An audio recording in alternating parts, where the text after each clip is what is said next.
छूटे जाने तोर दुआरे, छूटे जाने तोर दुआरे। माता रानी के दरबार में सब जन हाजिरी लगाना है तो एक बार जोरदार जयकारे के साथ बोलिए शीतला मैया की, बोलिए कालिका मैया की, बोलिए सताची मैया की।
छोड़ के कोचो जाओ नहीं, बोली शीतला मैया की जय, बोली दुर्गा मैया की जय, बोली कालिका मैया की जय, बोली शंकर भगवान की जय। बोली श्री रामचंद्र की जय। जोरों से ताली।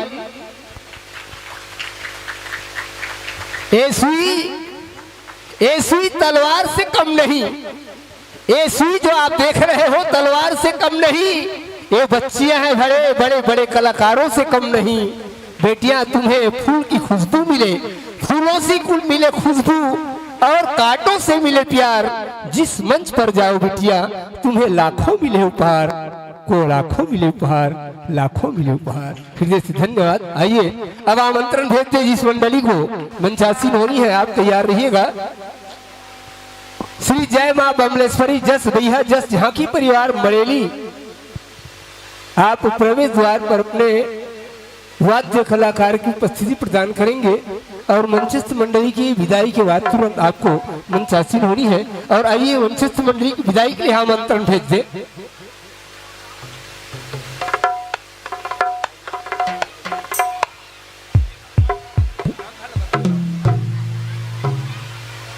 झांकी आवत है, अपन अपन जगह पोगरा लो। झांकी आवत है, अपन अपन जगह पोगरा लो, भीड़ ज्यादा होगी।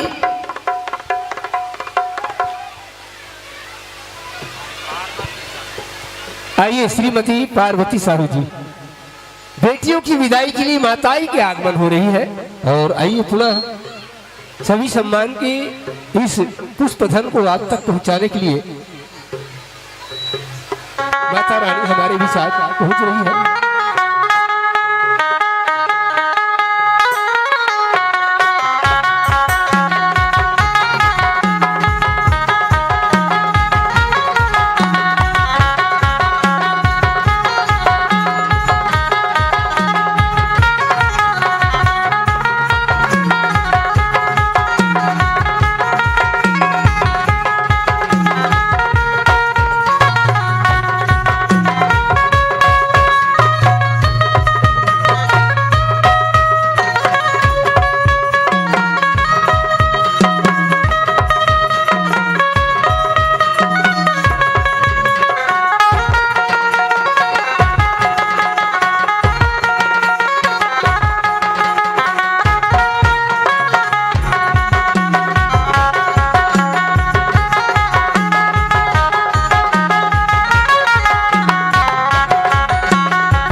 आइए अभी आप देख और सुन रहे थे जय मां सिद्धि बालिका एवं जस एवं भाग मंडली बड़ा अशोक नगर रायपुर के बालिकाओं को एक बार जरूर कहूंगा, ए साल के आप लदेवथन गाड़ा गाड़ा बधाई है। और मंच ने चलिया बेटी हो आप ल सादर मन से विदाई है, सादर मन से विदाई है, सादर मन से विदाई है। आपकी विदाई के बाद और अगला मंडली की करना पहुनाई है, आपके बाद और मंडली की करना पहुनाई है। आप लय मन से सादर विदाई है, आप लय मन से सादर विदाई है।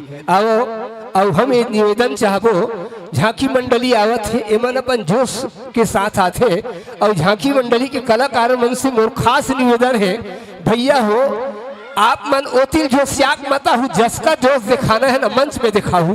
काबर ये जगह सखरा है, जगह कम है। अशोक नगर बहुत बड़े है, दिल से बहुत बड़े हैं, जगह कमजोर है। लेकिन का करबो हमला सबकी जोर है, सबके ये माता रानी की जोर है। आपसे पुनः निवेदन, जतका जोश दिखाना आगे दिखाऊं। आपसे पुनः बार बार निवेदन है, जतका कलाकार है, जतका भी एक मन की सहयोगी भाई है, आप सबसे पुनः मोर निवेदन है। काबर कई जगह घटना घट चुके हैं, एक स्थिति आप मंच में आए के बाद अपन कला की उत्कृष्ट दिखाऊं। आप आओ हम आमंत्रण भेजन। जय मां बमलेश्वरी जस भैया जस झांकी परिवार मड़ेली